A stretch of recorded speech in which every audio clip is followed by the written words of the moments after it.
Hey fam, you ain't ready for this.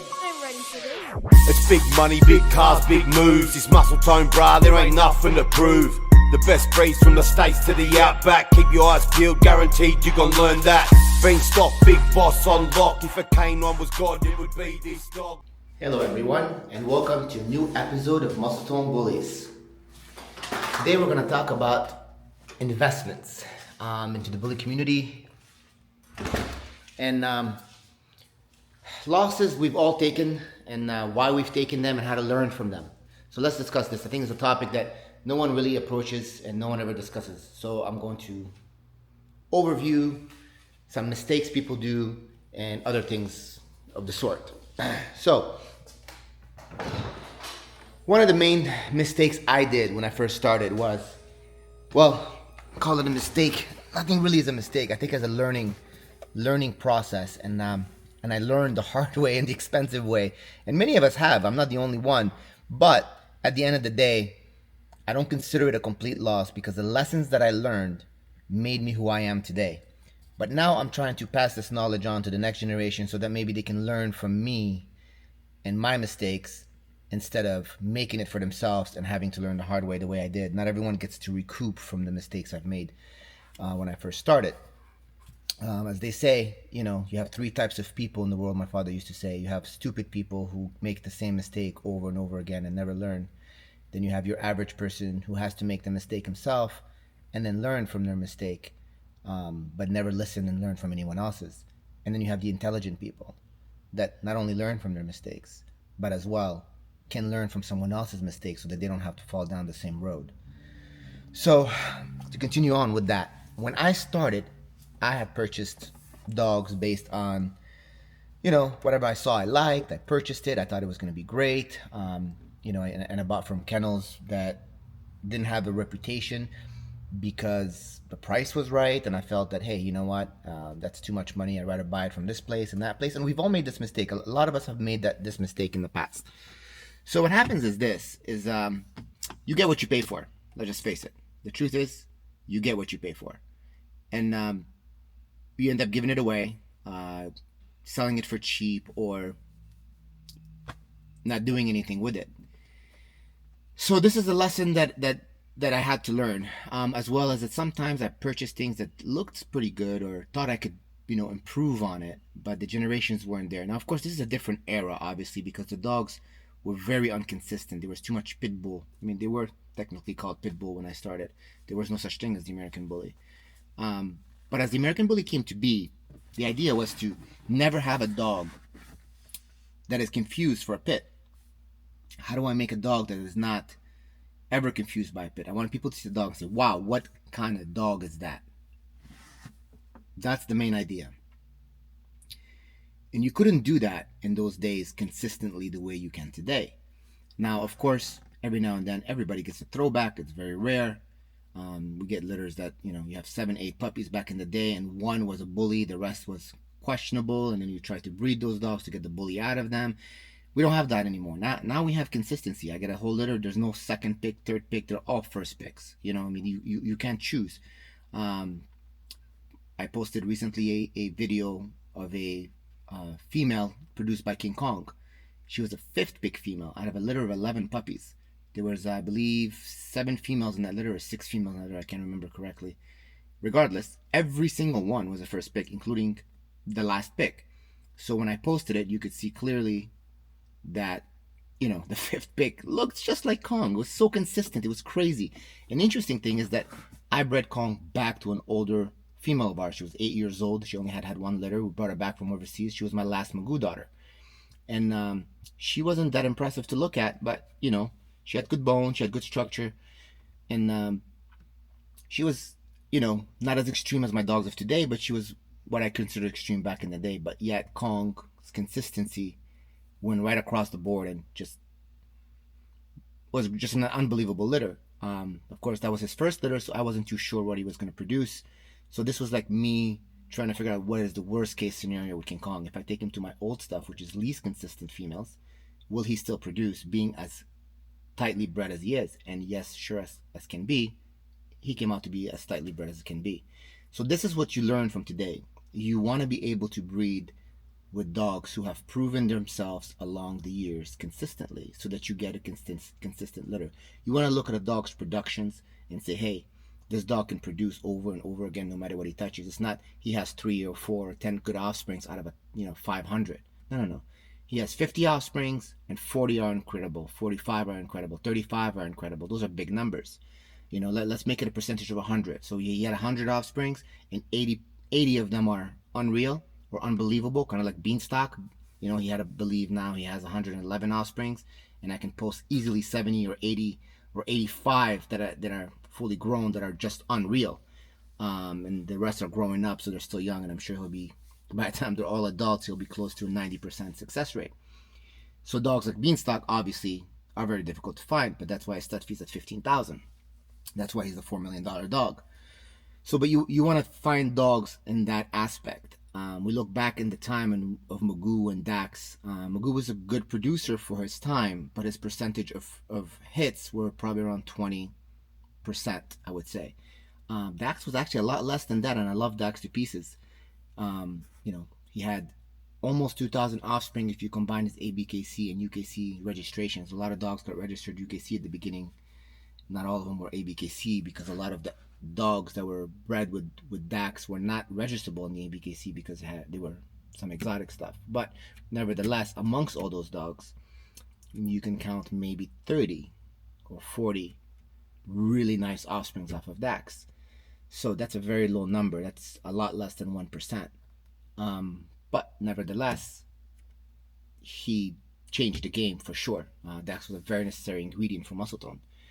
So you need to consider these things, and you need to look at these things. And as well as when we discussed producer, when you're doing a breeding with a dog, every dog can produce a particular trait that he carries.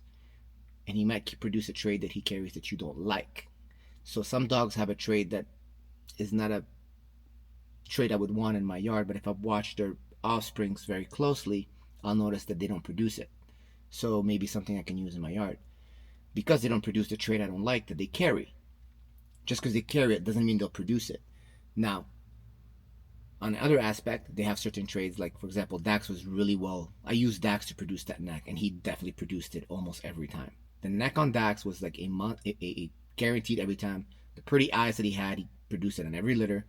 And the head he produced on almost every litter. What he didn't produce was bone, and definitely never produced good rears. You really needed a dog with the right rear for him. So he was more of a, what I call a Lego dog. So you needed the right pieces to bring to him. Magoo was a more complete version of that, because he produced bone, he produced rear, he produced chest, he produced shoulders, he produced spread, he produced everything. But every now and then he produced it on a more lankier version dog, or taller dog, than I would like, because I was breeding pockets. And every now and then he would produce some of what I call the older school Gaudis, or the older school Denzel looking offsprings, that came from, Paco stuff, and gargoyle, some of those issues, longer snouts, and things that I didn't like, that we had to fix along the way. Of course, that got corrected as we, line bred Magoo as much as we can, and integrated more of the Rock and Ruby and Yoshi and all that, and got more consistency dogs like Kaza, then led dogs like Mr. Bean, then dogs like Bison, dogs like Blues, Claude, all of these dogs that came along the line, Apollo, all the way to Beanstalk, Lester, on. The list goes on.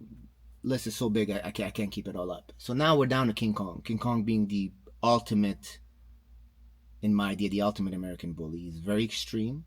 He's 14 inches tall, which is the height I like. All my dogs are 14 inches or 13 or maximum 15. I don't go over 15. Magoo was 15. That was the tallest. We don't go taller than that at Muscletone. And we don't accept chests that are under 16 inches in width, at least, or close to it. So if the dog has a less than 16 inch, you better be 14 inches and below, right? So we always want a chest wider than they are tall, and we always want bone. We always want the proper head structure, and the rear is a must to be as wide as the front, and the dog has to have a neck and a muscular mass all across with a nice waist. So this is what we breed for, and you can see it through our signature dogs. So when you are investing into a dog, you must keep in mind, what is the ideal market that you're trying to achieve? Why does Muscletone sell for what it sells? Well, it's simple. It's an all-around dog. So when you're breeding, you have to think of that. The second thing that you have to think of is the marketing behind the dog. So there's a lot of people who have some really nice dogs that I would like to use, but I can't use them because the marketing behind their dog is so weak and the sales of their pups are so cheap. And even their stud service is too cheap, in my opinion, that I cannot breed to that dog and build a valuable stock off of it because they've demolished the value of that dog, as well as being bred left and right in ways that I would never breed it. And it's okay because I don't require approval to what female you want to breed my dog to. I let you do your thing. That's because my dogs are so consistent. I know they're going to do what they're going to do regardless if you're female. But that's a very rare case. That is not the case with every dog out there. You know, we've been around for 25 years. We've built that established pedigree and that established bloodline, so we can do that. Not everyone can do that. Now, investments. What's a good way to start off? A lot of people call me and they ask me, hey, Bashar, look, I'd love to join Muscletone, but I don't have $150,000. Well, first of all, you can't join Muscletone if you're in the United States or in a country that already has Muscletone. It's one per country. What we offer is called a sister company that I offer people. But again, this is not a very affordable or cheap way to do either, because you're looking at $80,000 to $100,000 for a sister company. What a sister company is we set you up the same way we set up a Muscletone kennel. We set you up with the right amount of males and females that you need to start your program. We help you establish a business, teach you how to establish the business, set you up a website, teach you the ropes, and you'll be breeding Muscletone blood, but you'll be using your own kennel name, not the Muscletone name. And the Muscletone name has a very large value on it because people want a dog with the Muscletone name in front of it. That's what gives the value of their dog. That's what sells for 6-7 figures. That's the reputation behind it. We've earned it. We've worked really hard for it. And it was not a simple task, guys. Trust me, it was not. It didn't come cheap either. We worked very hard to get where we are. Now, to achieve where we're at, you can. A lot easier than we did it because, you have the ingredients that we didn't have back then. You have to make the right investments because it's very important. Managing money is really important. So one of the ways I do very often is we posted Portia recently that she was available. Contact me for information. My phone didn't stop. Within a few hours, she was already sold. She's going to a client of ours now that just purchased her, a new client. And the deal with Portia was she was being sold with the proper breeding. So she's being paired to King Kong, which is the right breeding for her. We require a puppy back off of that, obviously, because I wanted something off of her before I let her go. And we're going to help them market the sale of the puppies. And the reason we could do that is because it's Muscletone, so I can advertise the breeding since it's my paired breeding. Now, in the past, we've done this for a lot of people. In Romania, we have sent Calypso that was bred to Magoo. It was a paired breeding that we had done. We did a repeat for him. I'm sure you guys know him. He's a Romanian breeder. Razvan, I believe his name is. We've done that also with many other people in the past. Harold Bain, when he purchased Ciroc, we did a paired breeding when he came back. We did this for numerous people. I think the list can keep on going. Luke, who purchased Madeline from our kennel in Poland, who paired up Beanstalk, and he produces beautiful males that he has. So all our pairings produce legendary dogs and allows the kennels to build a quick reputation overnight. Reason for it, the marketing behind it, yes, it's very important, but as well that we know how to pair our dogs. I've been doing this a long time. I know the formula, so I know what's the right pairing. So try to invest in kennels who have built that reputation, that it's Dave Wilson, or if you prefer the older school look, like the Suarez Bulls. Marco's great at pairing and making great show dogs if you're looking for something like that. Midwest Monsters, if you prefer the standard size dogs, he's a phenomenal breeder. He pairs dogs greatly. You want extreme, you come to Muscletone. This is what we specialize in, right? So there's different areas, but you got to find the right breeder that does what you want in your yard, and you got to follow proper guidance. That requires you doing business with him in many ways. So purchasing the female from him and asking him what's the right pairing for it, and trusting in him. So you have to follow his reputation and make sure he's proved himself along the years, and there's a few of them out there, not many. And then you follow that direction. That is your best investment. is investing into someone who's established for many years, who's proven themselves, okay? Going out there and trying to figure out your own thing, you can do that. And I know a lot of people do it for bragging rights, but at the end of the day, it's a very costly and expensive way to do it, because we all need direction when we first start. And those who didn't have direction, who had to learn on their own, like me, I'm telling you, I don't recommend it. It is very expensive. You better have the mental strength, you better have the funds, and you better be ready to lose a lot of things in life, including more than just money, but time, a lot of time. So keep that in mind. So proper investment would always be invest into the right programs. Purchase your dogs from the right places. Now, a lot of people out here say, oh, the market is this, the market is that. It isn't. There was a period of time where everyone wanted an American bully due to the proper marketing that people like Dave Wilson and I and, hand selected full breeders, when we made the breed go international and we were selling dogs for such high numbers, especially Muscletone was, we've allowed everyone's stock to go up. That's what people didn't give us credit for. We allowed everyone's stock to go up. And everybody wanted a bully. And when they couldn't afford to pay 10, 15, 20,000 for a puppy, they went and bought puppies for 5, 6, 7, 8. And before they knew it, those people's prices started to go up because they were selling them left and right at that price. And then they reached a plateau. They're like, wait a minute. We're not getting the dogs that we're paying 10 grand for that Muscletone is selling, or Dave is selling, or, Midwest Monster is selling, or whatever kennel you want to name. Why is it? Well, that's because you bought an American bully for an American bully price, but from the wrong kennel. And a lot of these kennels don't back their product, and that's another dangerous thing. So you have to be able to back your product. If it doesn't turn out, you got to know that this person is known for replacing dogs if need be and making it right for you, whatever it takes for you to benefit. See, at Muscletone, we've built a reputation based on the most important thing. Anyone who invests in Muscletone, we help them succeed. We're not here to see you lose. We don't want to see anyone lose. You invest in us, we're going to help you succeed. And you can ask thousands of people who've done business with us, and they'll all tell you the same thing. When they needed something, they came back. We're always there to help. And we've even helped people who have done us wrong in the past and said things about us, but, came back and apologized and needed help, and we've guided them. We don't hold grudges, guys. We do not hold grudges. That's not who we are. We don't care about this kind of stuff. We're here to promote the American bully, grow the company, and help other people. I believe in giving, and then God will give back. That's very important. So find the right program you like. Find the right breeder and get advice and follow the right direction. That is how you do proper investment. The second one is management of money. Some of you go on a buying spree. Good example is Donovan Smith. Donovan, a great guy, love him. Started off buying some dogs here left and right, and bought a lot of dogs that he couldn't really do anything with. Eventually met Nikos Brown, who set him up really well. Nico sent him our way. He invested a lot of money with us and got amazing stock to build up on. But unfortunately, along the way, he was just buying dogs left and right, and he couldn't stop. It was kind of like a little addiction.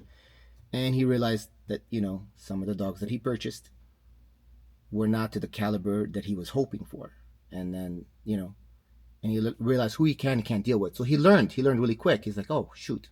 And then he understood, hey, you know what? Bashar was right. Stop buying, start producing. I have the stock that I need, blah, blah, blah. So once you know what you have, don't overspend. Start building. Sometimes it's better to just go back and purchase stud services to build your own product once you have the right females, once you have the right stock. So that's really important. So a lot of people, when they first start, they just spend way too much, way too quick on the wrong stuff. Now, the third one, the biggest mistake people make. Your stock is not of caliber. It's time to either give it away, sell it, whatever you need to do to find it a home and start over. I know you don't want to hear that. This is something nobody wants to hear, but I promise you, take a loss and start over. It's cheaper than building on something that's going to just slow down to the point it's going to destroy your entire company, your entire program. You cannot build on bad stock. You just got to let it go and go forward. This is why, again, it goes back to the first one, invest into the proper kennel. This way you have the right stock right away. And if it isn't, they'll replace it and give you the right one if need be, because things do happen. But not saying that you're never going to take losses. Everyone takes losses. Sometimes females don't take after you spend quite a bit of money. Sometimes the litter dies. Sometimes they get sick. Sometimes they produce only one pup. Things happen. But why add to your losses by being careless and don't plan properly and don't think properly? So what I'm giving you is the best advice I can give you is to guide you by sending you to people who can guide you properly. You understand? If you guys can understand what I'm saying here is you need a teacher. A lot of you do. And there's nothing wrong with that. There's absolutely nothing wrong with that. Please don't feel like your ego is overpowering your will to wanting to learn. I don't care how long you've been in the business. I have people who've been in the business longer than me who come to me for advice, because at the end of the day, you have to look at people and say, okay, they've achieved so much. They must know what they're doing. Or they've gotten this far. They must know what they're doing. You could play basketball your whole life, and you can get a player who's way better than you, who's half your age. Okay? Some people are just skilled like that, and you can learn from them. And this, I learned this when I was in martial arts. When I was a black belt, and I would teach classes for my sensei, and I was a really young black belt. I was a black belt at 14. So at 15 years old, I was teaching classes, and my sensei would always say, listen to the white belts because you can learn from them. And these are new beginners. And the reason I was learning from them is because teaching them was hard for me to remember being a white belt, because I was very young when I started. But by teaching them, I realized how the technique worked and how to break it down, which then evolved my technique to grow. It's the same concept when I'm helping others and they come to me and they say, hey, Bashar, I'm having this problem. Have you ever had it? Yes, I did. This is how I did it, and that's how I solve it. But sometimes their story is different than mine, or their experience is different than mine, and I learn from their experience. And they learn from my knowledge how to handle the situation that they're in. Another issue also with poor investments. I'm a very big believer, and I'm gonna get hated on what I'm about to say, but I'm gonna say it anyways. It's who I am. I believe in survival of the fittest. In the past, I spent thousands, and I mean over hundreds of thousands, if you add it all up, on trying to save puppies that they were dying, and I couldn't figure out why they were dying, or they had a virus, or that there were some issues, and eventually they either all die and I just have a big vet bill, or I save 1 out of 12 and I have an $80,000 vet bill. I mean, crazy stuff, man. Like, you guys wouldn't believe. Like, imagine having to you get parvo in your yard and you have 19 or 20 puppies on the ground at the time from different litters. They all get it. They all got parvo. So you don't know how to treat parvo at the time. I was young. I was new to breeding. Ran all the dogs to the vet. They were there for 4, 5, 6 days. And all on oxygen, all on this, on that. Before you know it, the bill was $70-some thousand. I got back 2 puppies. The rest all died, but I still had a bill for them. So this is not something that you guys take lightly, and you guys even realize the loss on it. So I'm a big believer now in survival of the fittest. If I cannot save them myself, there's chances are the vet's not going to save them. So knowledge, which when we had Master Breeder over here, he's another person who could teach you guys how to save money. Doing your own breedings, doing your own progesterones, doing your own, obviously I'm not going to tell you guys to do your own C-sections, but to do whatever it is that you guys need to do. Obviously C-sections, you got to go to a vet, but to do the basic stuff that you can do, like AIs, progesterones, ultrasounds, you can save money doing that. You can save a lot of money if you start adding it up. Knowing and understanding how it works also saves you from having to miss out on breedings and litters, and also comprehending how to invest your money. Understanding that the female produces the eggs and not the male, and that the male is making enough semen to impregnate the female, and if the female didn't take and the semen count was really high, it's most likely because your female didn't have enough eggs, and not blaming the stud for it is another good knowledge to learn. So you figure, hey, I have this female, she's very fertile, I can take a chance on her on a stud outside of my yard. This female, I haven't been able to get her pregnant. Maybe I need to concentrate on getting her pregnant in my own yard, so I'm not spending too much money on stud service and shipping semen back and forth. So many things like that you need to break down along the way. So learning is very important. It will save you a lot of money. Be experienced in your field in every aspect. Understand everything from blood work to progesterones, how they function, how they work, the different types of measurements of progesterones, machines, all that. That's why Master Breeder was one of the connections that we brought over here that we're working with to help partners and to help everyone else. And I think you guys should definitely contact Master Breeder for that if you don't have the knowledge already. great investment is to invest in a program like that, which will save you money in the long run. So survivor of the fittest is very important. When I tell you this, I mean, sometimes you just have to accept that dogs die, puppies die. The reason our dogs live so long is because we've only kept the strongest and the toughest of them all to breed. We don't breed the weak ones. They get pet homed, they get given away. That's why Magoo's going on 15, he's still alive. His sister's going on 15, going alive. His brother's going on 15, he's still alive. That's why Bean is on 12 years old. Apollo's on 10 years old. You know, all these dogs are of that age. My first dog, Simba, lived to 19. I was told he would die at 7 because he was too heavy and too big for his breed. 19. Do you realize the number was more than that breed could ever told to live? And at the end of the day, everything had to do with proper stock. So this is important. This is how you don't lose money. So that's another issue situation also. Look at the breeder and look at the health of his dogs. We've proven ourselves that our dogs live a long time, that they're healthy, they're functional, they can jump, they can run, they can do it no matter how massive they are. Unlike the thought that people have that these dogs are not healthy because they're too big for their weight, blah, blah. Not true. We've proven it. 25 years we've proven it. We're going on 25 years real soon.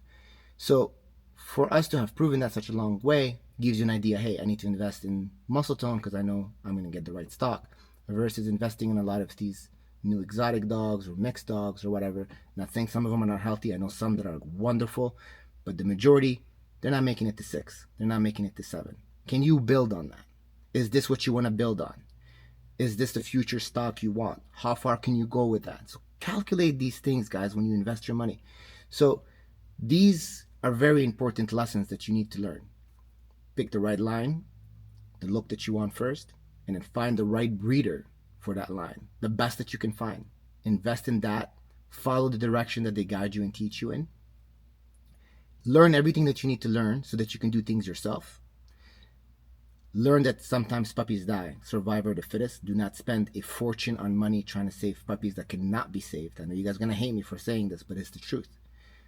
These puppies, if they're to the point where they cannot even fight a virus with basic antibiotics and basic themselves, that they literally are like crushing to nothing. I'm not saying if they don't have parvo, parvo requires more. We know it's a virus. I'm talking about when you have a dog that's completely sick, they can't figure out what's wrong with it. It's most likely internal.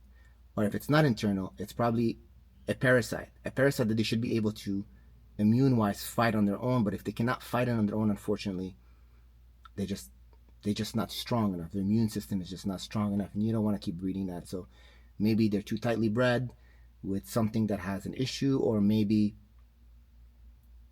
just a new mutation in the breeding when you pair the breeding. Anything can be the case. Learn genetics so you can understand mutations. That's very important. So learn all of these things so that you can save money at the vet, and so that you could save money in your program when you're pairing and you're breeding, so that you know what you're doing. So all these come from knowledge and understanding, finding someone with the knowledge and understanding, following the direction, and managing your money properly. So this concludes our episode for today, guys. If you have any questions, you know how to reach us. We'll see you in the next episode. Have a good day.